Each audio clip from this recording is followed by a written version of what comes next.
Visual culture is the silent dialogue between artist and audience where images communicate ideas, stories to evoke emotions. Through the lens of visual culture, we decode the world where every image tells powerful stories that transcend boundaries and echo through generations.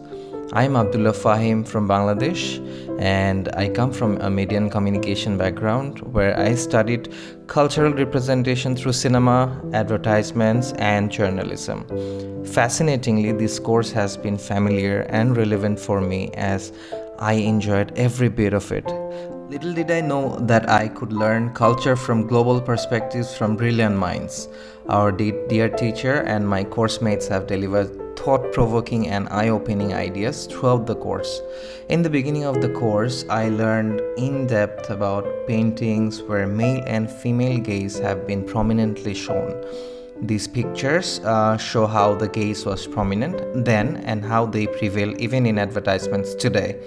I could relate to the ancient practice even today through advertisements where women are objectified. But the lecture I enjoyed the most was consumer culture, advertising, and visual rhetoric. This Dove ad was controversial to indicate racism. Here is another indication of how women are falsely represented through ads by fitting them into the beauty standards that are set by the advertisers and society. To fit into the standard, false advertisements are made which cannot match the expectation of common users. Look at the way this picture is manipulated. So that's how the advertisements are shown to match the beauty standards.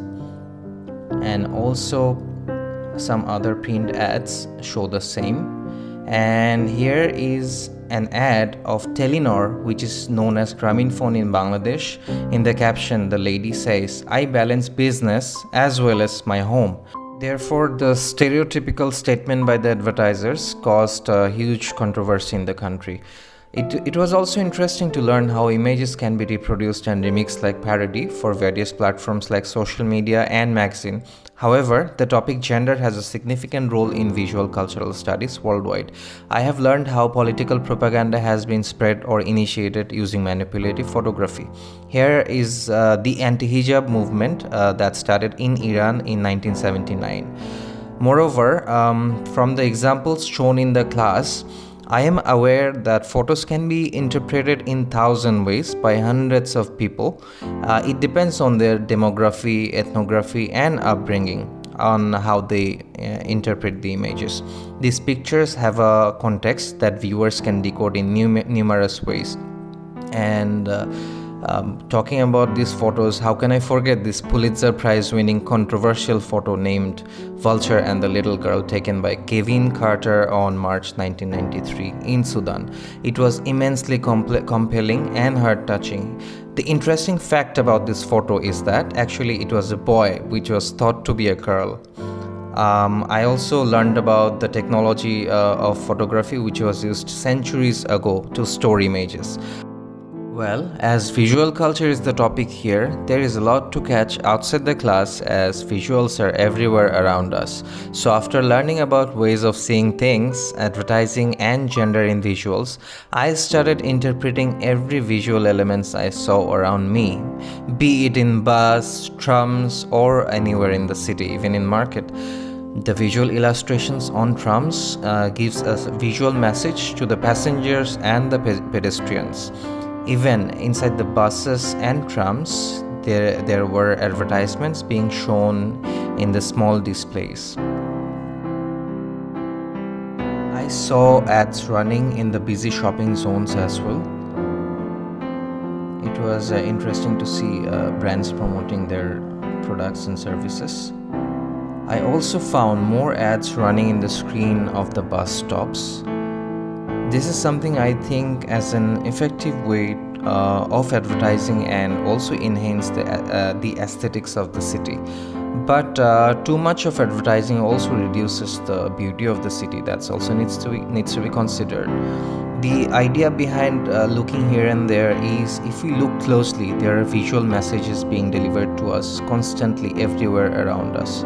We grab and decode information in a subjective way. I was loitering around in Tampere city, and I found this mesmerizing piece of art, which is a visual element now that I captured that in my camera. The bridge is named Hamin Silta, and where I found statues of the Finnish maiden, the tax collector, the tradesman, and the hunter. The sculpture was Waino Altonen, who made these sculptures in 1927 to 1929. The idea is that for many people these statues are just art pieces, but if anyone has a different ways of seeing, then this sculpture has a contextual meaning in them. Yeah, that's the idea. The lady here plays music in such cold winter evening in the streets of Tampere. The visual message can be decoded in any way the viewers sees things. For some, it's just a random lady playing music for some money. For some, she's enjoying as it's her hobby. It's all about the perception, and that's the beauty of the visual cultures. So coming back to the class, I vividly remember I was introduced to visual interpretation. It was a fascinating way to decode images and ads, where I understood how images can deliver direct and subtle messages with the help of visual elements, signs, and colors. In the lecture, I learned about intertextuality as well. It is this particular class which was the driving force for me and my group members to finalize the case study topic to explore the legendary photographer Sebastião Salgado's work. Here are some Salgado's mesmerizing photographs that we talked about in the case study. While preparing the presentation, I researched the work of Salgado, which I might have missed doing if I hadn't chosen the topic. And yeah, here are my fabulous team members, Barfin and Melin. They have been brilliant souls to work with. We shared so many ideas and brainstormed to study the black and white images of Salgado to relate with the visual culture course contents. However, I was also taken aback by the case studies of other groups where I got to learn plenty of new topics. Here is the first case presented by my friend Diona and her team on online casino advertisements. This was something new for me, as these kinds of advertisements are not allowed to publish in my country due to cultural and religious restrictions. So it was very interesting. Apart from these, I also enjoyed the presentation of Sophia's team, where they presented fashion in politics. The blend of fashion and politics was a brilliant idea, and I loved the content as well.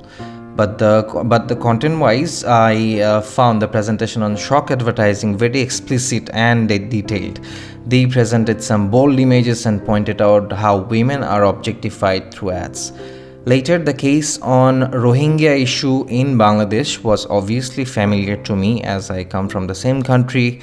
It was very well executed and also informative. After all this amazing experience comes the much awaited final class. Before attending the class, I was busy making memes to describe the course experience humorously. These are little playful experiences that made the course much more enjoyable than any other course. And at least for me, yes. And here goes the last case study where the group presented the power of photography. I thoroughly enjoyed the content, and most importantly, the subject selection made me relate to the story and raised more curiosity to know more about the girl in the photograph. One thing I want to mention that each and every presentation had one thing in common.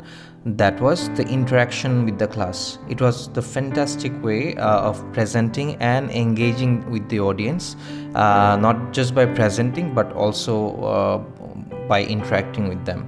Lastly, I have learned about visual literacy and the importance of it. The fun-filled drawing activity was so playful that I almost forgot that it's a master's level class, and I revisited my childhood. I'm a bit emotional to end this diary, as this course has been a remarkable experience for me. Now that it's over, I feel content, at the same time hungry to get more of this. I wish there was an extension of it to learn more about it. I wholeheartedly thank our dear teacher for organizing the class in such a fabulous and friendly structure. You have made every lecture a beautiful learning journey for me. I am signing off with a bag full of knowledge, friendship, and happy moments. God bless.